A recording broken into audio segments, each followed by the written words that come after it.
Welcome back to Girl Talk. We're filming at the Pink Poodle, which is on Odana Road.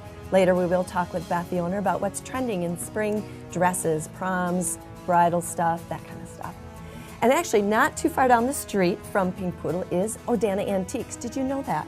And with us, we have Sue Duncan, our favorite antiques. I was going to say antique lady, but that didn't sound really good.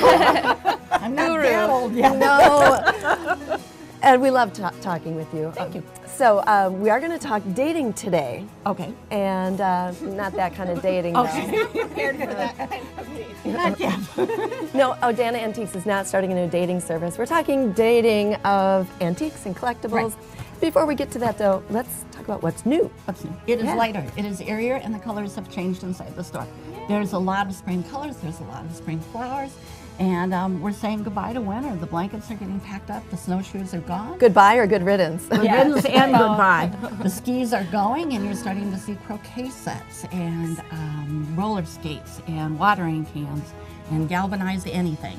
And repurposed is coming back, but a little bit lighter for spring and for summer. Excellent. So exciting. Yeah. It's about time. It is about time. Well, we've got Easter coming up. What are your current hot sellers right now? Easter to start with. We're still seeing a little bit for St. Patty's Day. Not as much as the bigger holidays are. Sure. People love galvanized tins and watering cans and big barrels and bins. Anything you can put a flower in, anything you can hang on a wall, attach lights to, kind of repurpose in your own way. Yeah, absolutely. Ladders, our traditional favorite. We can probably go through 15 ladders. See, a that month. blows me away. Ladders. People love ladders. You can hang Apparently. anything on them. Yeah. Or you can put them on the wall, you can put pictures behind them. 6-pane windows, they're great for weddings. You can paint them, you can put family photos behind them. They make great headboards. So we're just seeing a much lighter look this time. And these are things that I never would have thought of, but you can come see Sue and she can help you out with these things. I mean, Yeah, Who knew it's a fun ladder to- would be Right. such a... It's fun how creative people are getting with their decor too. Instead are. of using the traditional items, they're repurposing these fabulous items and Love making that. something so cool. Yeah.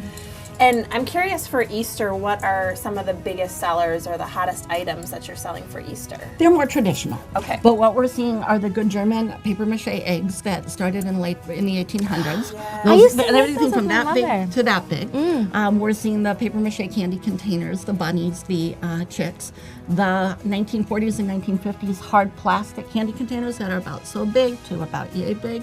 They're whimsical. They've got bunnies wearing sunglasses and parasols. They're made by Knickerbocker. Still some Ukrainian eggs, and then postcards galore, Easter baskets, and jewelry. Because what a perfect time of the year to propose, or just, make your sweetie happy. absolutely. Yeah, It's always a good time of year to make your sweetie happy. that's true. That's true. Jewelry is never out of style. That's right. Absolutely. So I heard you mention a few countries in there. Where do a lot of these come from? Well, a lot come from Germany. That I think would be the mainstay. Probably the best quality and the oldest pieces are definitely German, and that's true for Christmas also.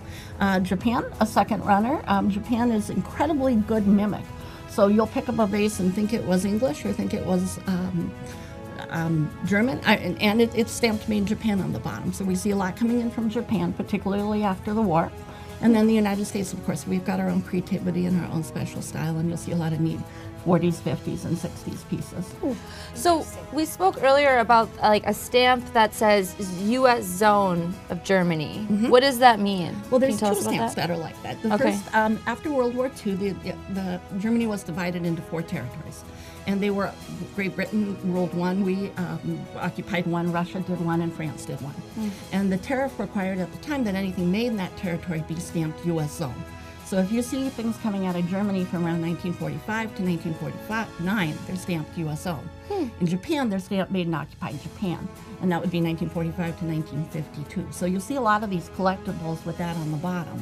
And a lot of people just collect things that are stamped U.S. Zone. You may also see Interesting. French Zone of Germany. Right. Kind of a little different. It throws you at first when you're looking at it. Yeah, I was going to say, can you tell the different styles? It's pretty much anything that was made during that 4-year period. Okay. That must be nice for you. That's such a narrow range and dates that's really nice. You can really hone it down and tell Yeah. when something's wrong. Yeah. And really quick before we go, my favorite question of the segment: what is the most unusual item at the store right now? 1930s modern age 4-piece set from a train station is my favorite. I beg to differ. The fortune teller. The fortune. Oh, okay, she's pretty cool. I went she is in, pretty I cool. saw it for myself. The fortune teller. Definitely recommend you go check it out. And we got to find out if she works. And we have to find out if she works. Yes. We've got to run. We'll be right back, though. Thanks for watching. And All About Chiropractic is coming up next.